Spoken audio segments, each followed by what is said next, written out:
Vamos a hacer, ya que estamos, antes de seguir con la teoría, para que no se haga tan teórico esto, vamos a ir con un ejemplo práctico de esto.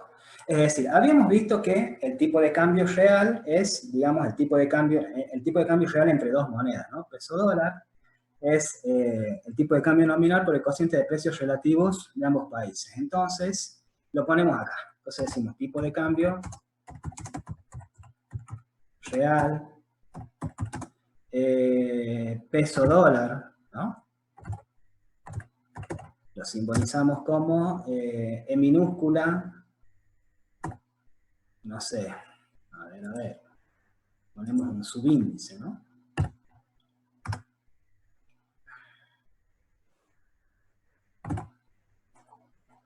Tipo de cambio real, peso dólar, ¿no?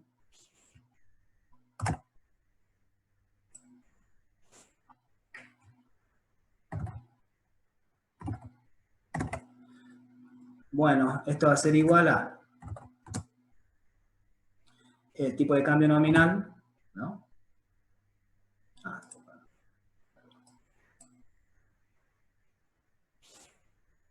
Multiplicado por el cociente de precios relativos, ¿no? Entonces tenemos eso.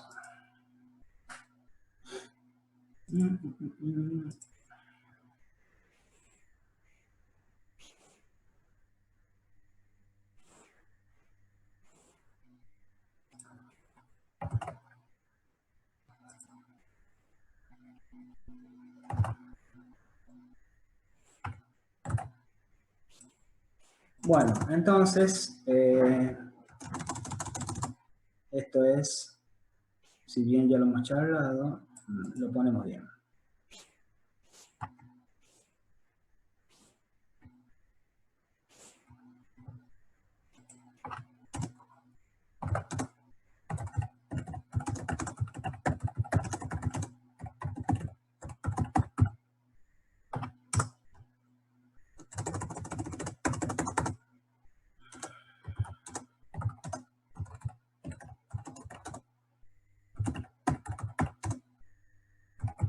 Bueno, una cuestión que quiero aclarar con este tema de qué es el nivel de precio. A ver, decimos, ¿qué precio ponemos en el numerador y en el denominador si estamos sacando el tipo de cambio real?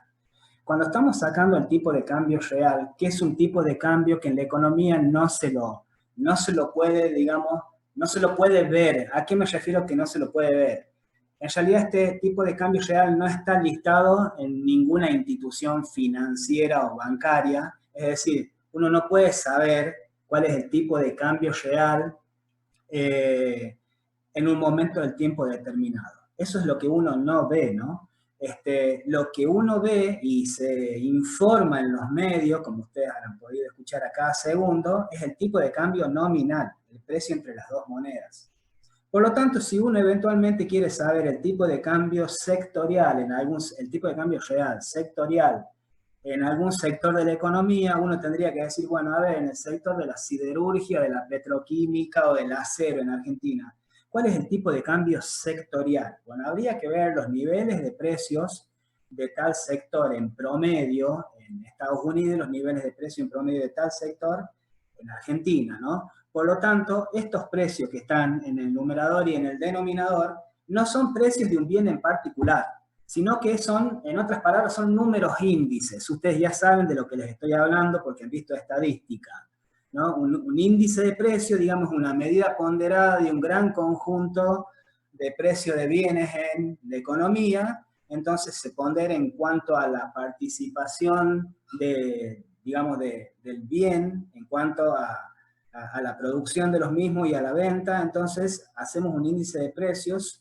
digamos, la ponderación de varios precios y terminamos construyendo un índice de precios promedio, ¿no?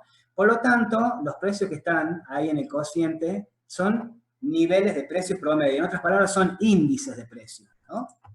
Y ustedes dirán, bueno, pero hay varios índices de precios. ¿Cuál tomamos ahí? Bueno, habrá que ver de qué sector y en qué situación en la economía estamos hablando. Estamos hablando, digamos, de una situación en la que es mejor utilizar un índice de precios al consumidor, índice de precios mayorista.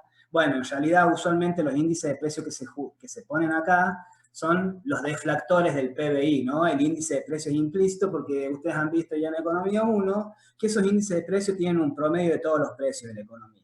Entonces quede claro que cuando pongo nivel de precios, ponemos índice de precios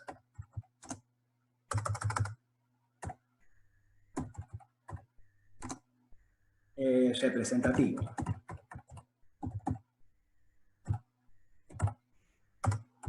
¿No? Y acá, por ende, lo mismo. Índice de precios representativo.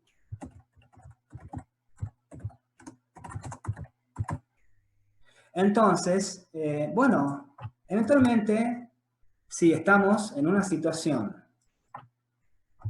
de un examen final, y yo, la profe, Gabriela, les dicen, bueno, a ver, hablemos un poco del tipo de cambio real.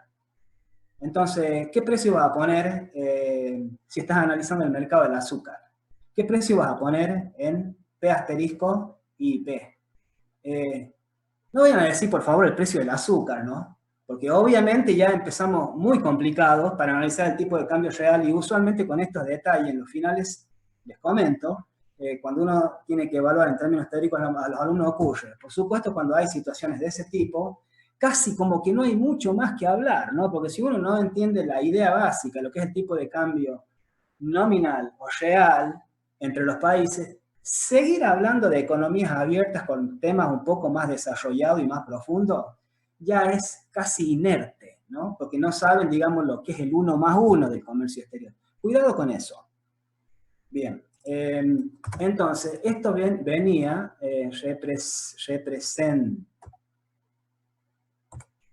representativo.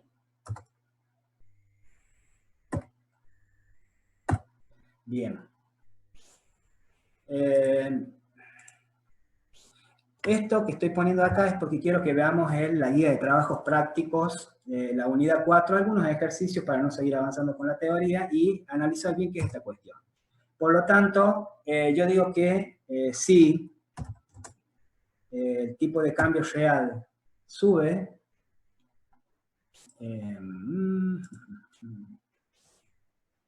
lo mismo que en el nominal, nada más que estamos hablando, ¿no? de, en este caso, el tipo de cambio real. Si el tipo de cambio real sube, los bienes locales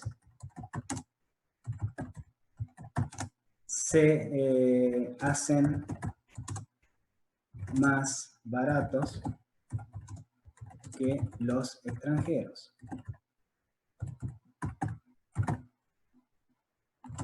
Hay una depreciación real.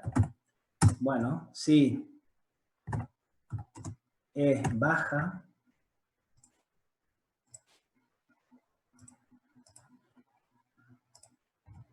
al revés, los bienes locales se encarecen en términos de los extranjeros. Bien, muy en cuenta. Entonces hay una apreciación real. Bueno, vamos entonces al práctico, ¿no? El práctico 4, ¿dónde lo tengo abierto? Acá. Entonces, en el práctico 4, bueno, esto se subió para que ustedes lo bajen. No sé si lo tienen ya a mano, si no después lo bajan. Vamos a la elección de alternativas, a la 1 no, a la 2 sí, ¿no? Entonces, a la 1 no, porque todavía habla de la balanza de pagos y eso viene enseguida si nos alcanza de tiempo. Suponga que la moneda de un país, tipo de cambio nominal, ¿no?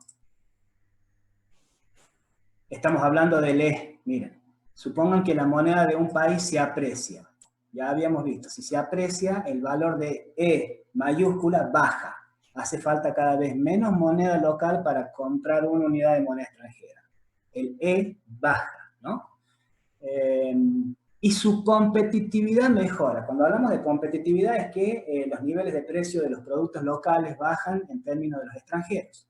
Entonces uno podría decir, Si el tipo de cambio nominal baja, eso implica, digamos, que para los extranjeros hace falta cada vez más moneda extranjera para comprar una unidad de moneda local, o al revés, una unidad de moneda local compra cada vez más una unidad de moneda extranjera. Bueno, probablemente si se hacen lío todavía con esto, porque bueno, recién lo están comenzando a ver y demás, bueno, después con la lectura quizás lo alcancen a entender un poco más, y si no se hacen lío, fantástico. Entonces, vamos por partes. Si ceteris paribus, la moneda local, estamos viendo el ejercicio 2, ¿no? Se aprecia en términos del extranjero, es decir, que baja el tipo de cambio. Fíjense en que los bienes locales se encarecen, ceteris paribus todo lo demás. Los bienes locales se encarecen porque se está apreciando el tipo de cambio, ¿no? Es decir, está bajando el tipo de cambio real acá, ¿no? En otras palabras, estamos en esta situación. Si solo leemos hasta acá, ¿no? Es decir, hasta donde está el cursor. Entonces está bajando el tipo de cambio real porque se está apreciando el tipo de cambio nominal, y con los niveles de precio hasta ahí no dice nada, ¿no? No dice nada. Pero dice su competitividad mejora. Fíjense en que si se está apreciando el tipo de cambio nominal, los extranjeros necesitan cada vez más moneda local para comprar una unidad del bien extranjero, y aún así les conviene comprar en nuestro país, necesariamente los precios de nuestro país, es decir, el denominador de ese cociente, están bajando concomitantemente con la apreciación del tipo de cambio real, porque si no es inexplicable la situación de que mejora la competitividad. En otras palabras, hay que ver cuál es la opción de las cuatro, ¿no? No queda otra que si se aprecia el tipo de cambio nominal, es decir, baja, para que mejore la competitividad, tiene que bajar el nivel de precio local, o bien subir, ¿no? O subir, digamos, el nivel de precios extranjeros. Bueno, veamos qué pasa acá. Entonces vamos a ver, dice, y su competitividad mejora. ¿Esto solo es posible? Sí. Bueno, la inflación en el país es mayor que el extranjero. Acabamos de decir que si esto es hipótesis, está bajando para que mejore la competitividad, el tipo de cambio real se tendría que depreciar. Si por la baja en el tipo de cambio nominal este está siendo cada vez más bajo y la competitividad mejora, esto empieza a subir por alguna variación en este caso, ¿no? No queda otra. Entonces veamos las opciones. ¿La inflación en el país es mayor que el extranjero? Imposible, porque si en realidad eso sucedería, este cociente sería ceteris paribus más bajo, ya más bajo el tipo de cambio nominal, más se va a apreciar el tipo de cambio real. Por lo tanto, la opción A, imposible para que cumpla la hipótesis. Vamos a la opción B. Los precios del país se reducen a una tasa mayor que la extranjera, y es así. A ver, es así, ¿no? Hasta el momento, hay que examinar las otras. Lo que necesitamos es que los precios del país bajen para que se deprecie el tipo de cambio real y mejore la competitividad. Vamos a la C. La inflación exterior es nula y los precios del país están subiendo. Por lo mismo que estamos charlando, esa situación es imposible, ¿no? Porque si suben los precios del país, más se va a apreciar el tipo de cambio real que ya viene apreciándose o encareciendo los bienes por la baja en E. Por lo tanto, la C es imposible. Y la D, la inflación del país es nula y los precios extranjeros disminuyen. Fíjense que ahí no habría forma de ver el tipo de cambio real, porque en realidad la inflación del país sería cero y ese cociente en realidad, digamos, no daría ninguna información. Por lo tanto, la opción correspondiente a la pregunta 2 es la B. Bueno, cualquier cosa, si